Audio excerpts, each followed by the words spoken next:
woman found dead after wandering away from her assisted living facility. Her family now demanding someone be held accountable. Someone knows what really happened. Georgians at risk of going hungry. How am I going to feed my children? Hundreds of millions of dollars in grocery money stolen from families in need. When systems fail, people pay the price. We trace the damage, expose the truth, and fight to fix it. This is Uncovered by Atlanta News First Investigates. An 89-year-old woman disappears from her Marietta assisted living facility, only for police to find her dead, floating in a pond. Atlanta News First investigative reporter Andy Parati uncovers potential gaps in safety at facilities across Georgia. Right now, there's a search on for a missing 89-year-old woman in Marietta. She's an assisted living resident, but she cannot be located. Police say this woman, Patricia Mealy, left her assisted living facility on Whitlock Avenue. We've done a full sweep of the property, and we cannot locate this resident. A call for help this past November to find a beloved grandmother. I got dressed. I said, I'm going to go look for that lady. Who vanished from Greenwood Place, an assisted living facility. No security cameras inside to aid in the response. Karen Phillips is Patricia's daughter. It's like, what happened? Garrett is her son-in-law. That's a pretty big, basic foundation of their job is don't lose our mother. After nowhere to be seen for 2.5 days, police get the call everyone feared. We begin with breaking news out of Marietta. A tragic end to a desperate search. Police say Patricia Mealy was found dead days after she left the Greenwood Place assisted living. Patricia's body discovered in this pond inside Kennesaw Memorial Park, a cemetery less than a mile from the facility where she went missing. Atlanta News First Investigates spoke to Patricia's family just hours after they identified her body. Someone knows what really happened. Someone who was on site there that night knows what he or she did or did not do. According to her family, Patricia moved into Greenwood Place 22 days before she disappeared. They say staff knew she was cognitively impaired, explaining that Patricia once locked herself in her own room, mistook a fire alarm for an elevator button, and told everyone she worried about getting lost. She told me that I would get lost. So what do I think she was thinking? Probably just terror at like her biggest fear happening. The operator of Greenwood Place, Terabella Senior Living, declined interview requests, but in a statement said, "We are fully cooperating with law enforcement and providing all necessary information to support their efforts." An Atlanta News First investigation uncovered Patricia's disappearance, something regulators call elopement, is one of hundreds that have happened at assisted living facilities and nursing homes across the country. According to an analysis of ProPublica's nursing home inspection data, from 2020 to August 2024, state health officials cited at least 1,100 nursing homes for serious elopement violations. That includes this 88-year-old Arkansas woman who died after walking away from her facility in 2021, one day after she was admitted. This elderly South Carolina man found dead in a pond after wandering away from his facility in 2022. And this woman in Arizona who died from heat exposure after walking away from her memory care home. Someone found her body in a canal 2 miles away. In Georgia, state regulators cited at least 6 facilities for elopements over the past 3 years. Nearly half of them also cited for staffing shortages. Records from the Georgia Department of Community Affairs show Greenwood Place, where Patricia vanished, cited 3 times for staffing shortages, months before she went missing. Andy, staffing is always the issue. It's always the issue. Attorney Mike Prieto specializes in nursing home litigation and represents Patricia Mealy's family. You see high turnover rates and you see the pay just barely above the poverty line. And you can't have continuity of care when you have a constant turnover of these care providers. According to SeniorLead.com last year, an industry think tank, Georgia ranked as the 3rd worst state in the nation for elder care staffing. And as Wall Street firms take over more nursing homes, quality in those homes has gone down. To address the problem, the Biden administration announced new staffing mandates this past April, which will require at least one registered nurse working 24/7 at facilities that receive federal subsidies. But the nursing home industry is fighting back. The American Healthcare Association filing this pending lawsuit, seeking to reverse the mandate, claiming it would cost Georgia's nursing home industry $187 million a year, and it would be impossible to find enough staff. It's really tone deaf at a time when we're in a shortage. That shortage has been exacerbated by COVID, and now they come in with a proposal that's going to require even additional staff. A family mourning the loss of their matriarch, desperate for answers. We think someone ought to be held accountable, and we can't imagine this happening to anybody else. My word, Andy, you just really feel for this entire family. When you were reporting on this, they were filing a lawsuit. Where does that case stand right now? Yeah, so it was settled according to their attorney. And in judicial worlds and lawsuits, this was really quick. This is probably one of the quickest ones that has settled. An interesting nugget about all of this are those federal mandates. I'm wondering, how long do nursing homes have to implement all of this? So last year, CMS instituted a new rule, meaning a RN, a registered nurse, on premises 24 hours and at least 3 hours per patient. Well, earlier this year, multiple federal judges struck down that rule. So that rule is no longer in place. What CMS is trying to do is to help with staffing. Earlier this year, they launched a campaign to try to increase staffing in nursing homes and assisted living facilities. And one of the things that they tried to do is offer tuition reimbursement specifically for nurses that are seeking to work in nursing homes. Another thing that they're offering is additional training for those CMAs, those certified nursing assistants. And those are the people at nursing homes, assisted living facilities that are really spending the most time with patients and residents. So the biggest problem here is that staffing shortage, but so many people watching or listening are going to wonder, well, what can we do in the interim? What can we do to protect our elders? They're the most vulnerable population here. Yeah, you feel so helpless, especially with individuals with dementia, mental health issues that are at these facilities. There are two things that we found in our reporting that more families are trying to use to help find their loved ones in case they go missing, in case they wander away. One of them is something called scent kits. So it seems archaic, but essentially you're taking clothing from a loved one that they worn, you put it in a bottle or a glass container and you seal it. And then if your loved one goes missing, canine police come to your home, they sniff your residence, your loved one's clothes, and then that helps them hopefully try to find the path of where they wandered off. Another thing is air tags. I put mine on my car keys because I constantly, lose my car keys. But they're putting these on residents either through a keychain or maybe they're attaching it somewhere on their hip or anything. And these really help out. The only issue, though, is that if they wander away into the woods and they don't have that cell phone connection that relies on these air tags to identify where they're being located, it's really difficult to use. But a combination of the two could help. Who knows exactly how effective they are, but residents and even the police are recommending both. Excellent reporting, as always. Thanks so much, Andy. Atlanta News First investigators are exposing wrongdoing, solving your problems, and helping your family make ends meet. Scan the code on your screen to subscribe to our newsletter and get every story sent straight to your inbox. Grocery money stolen out from under families. Atlanta News First investigates, pushes for answers from our nation's top investigators. Government funding for families who struggle to pay for groceries gone in a flash.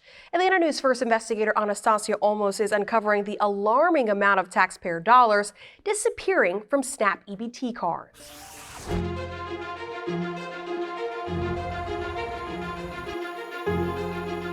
You can see a little bit of glue residue where they put it together. Yeah, that's it. This is transnational crime. We're talking hundreds of millions of dollars a year. There you go. It's taxpayer dollars that have literally been disappearing, going overseas. Everywhere. In the last year, Atlanta News First Investigates introduced you to several families. How am I going to feed my children? who've had their SNAP food benefits stolen. I literally went to Walmart that morning at 10:30, and by 12 o'clock, everything was depleted. Month after month. Left me with 44 cents. It was very hard. Now, in a rare sit-down interview, I wake up every day saying, what are they going to do to us next? the USDA's chief investigator for SNAP benefit fraud confirms the issue is much bigger than reported. The numbers don't seem to be making sense in terms of what states are reporting for fraud and SNAP benefits to USDA. Secretary Rollins is not taking the statistics that have been reported as gospel now. The USDA's data shows states reported about $250 million in stolen benefits in 2024.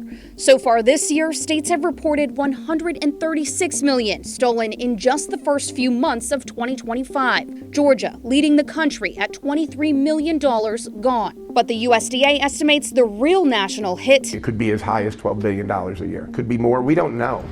As part of the Trump administration's crackdown on SNAP fraud, the USDA joined the United States Secret Service to search for skimming machines across the country. This device is actually recording the number of swipes. If it detects more than one, indicating that there might be a skimmer in there. They found dozens in Metro Atlanta in less than 2 days in an August operation. See how it's one single flat piece unit, and with the skimmer on it, there's just that tiny difference. The lead investigator for Secret Service in Atlanta says advancing technology is making it hard to catch the criminals. Some in our backyards, but many are abroad. The global economy has become more digital over the years, kind of exponentially. This has actually allowed organized criminal groups to work easily across borders. When they come back, usually Bluetooth now, so they get really close to it, take the information and go. But Atlanta News First Investigates found SNAP fraud goes far beyond a physical swipe. They don't sit around and wait for us to catch up with them. They're taking it to the next level every week. From criminals cloning a store's point of sale system. The stores, I've spoken with so many,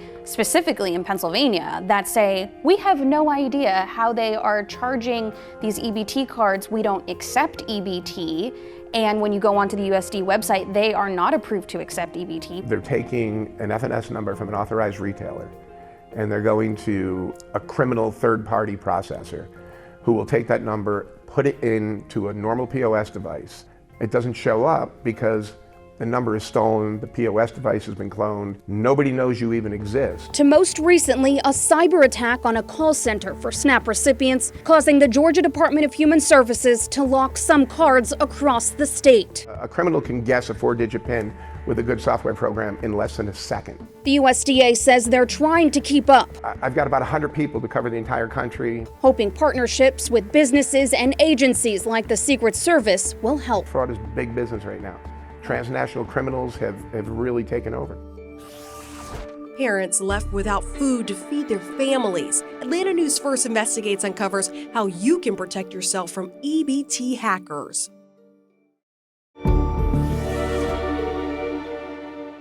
Scammers stealing hundreds of millions in taxpayer dollars, taking benefits directly out of the Supplemental Nutrition Assistance Program accounts and away from Georgia families. I literally went to Walmart that morning at 10:30, and by 12 o'clock, everything was depleted. It was exactly $1,111 that they took, the full amount within minutes of it being loaded on there. They need to find the culprits who's doing this. That would be the ultimate solution. Atlanta News First investigator Anastasia Olmos joins us now. You found some of the fraud cases were linked to businesses across the U.S., but the Secret Service believes some of the criminals are from around the world.